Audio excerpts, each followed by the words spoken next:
Jæja, við erum komið með einn af nýju leikmönnum Breiðabliks hér í viðtal. Það er Dagur Dan Þórhallsson, velkominn. Takk kærlega fyrir. Já, við byrjum á að spyrja bara fyrir okkar stuðningsmenn. Hver er maðurinn, Dagur Dan? Hver er Dagur Dan?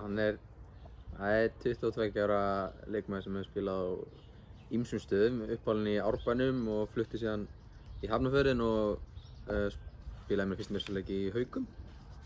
Og þaðan lá síðan ferðinni út og svo aftur heim og þannig að maður hefur verið á flakkinu. Já, þú hefur náttúrulega verið erlendis áður en að þú komst til Fylkis á láni í fyrra. Hvar hefurðu verið að spila erlendis? Ég var að spila í Belgíu, í Gent sem er í eftirdeildinni þar.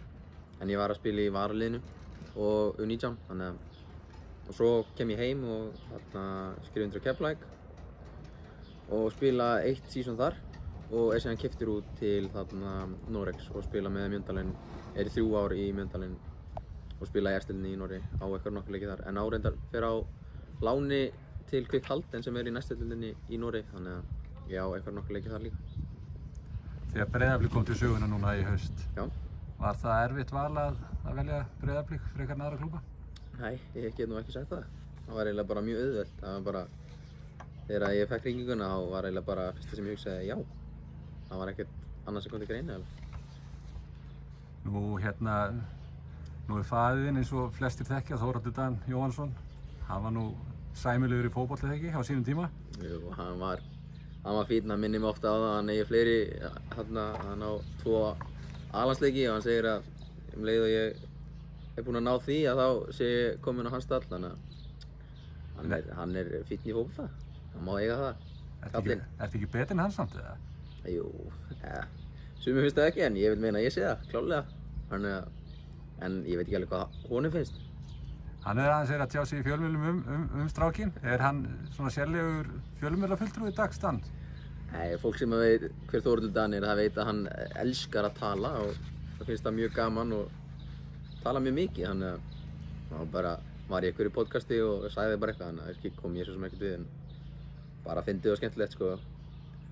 En hvernig er svona að öðru þá eins og þú hættum að gera grín á pabba þínum hvernig finnst þér svona ferðin hafa verið? Nú erum við svona að fara að síga á seinni hlutann. Já, bara búið að vera geggjað. Þeir eru náttúrulega bara að æfa við eins og þannig að Viktor og Höggi hafa komið fram. Bara erum að æfa við geggjaðar aðstæður og bara frábært hótel og góð matur og þannig að það er ekki hægt að kvarta yfir neinu sko. Þannig að bara allt búið að vera bara eiginlega geggjað og leikirnir hafa gengið bara þokkalega vel. Náttúrulega leikurinn á Brentford var bara mjög flottur og svo var fyrri hálfleikurinn á móti Midtjylland var svona, það var högt í okkur og eins og varum að bera eitthvað virðingu fyrir þeim sem var svona eitthvað sem maður mátti koma í veg fyrir en svo komum við út í seinni hálfleikinn og það bara sýnir hversu góð við erum.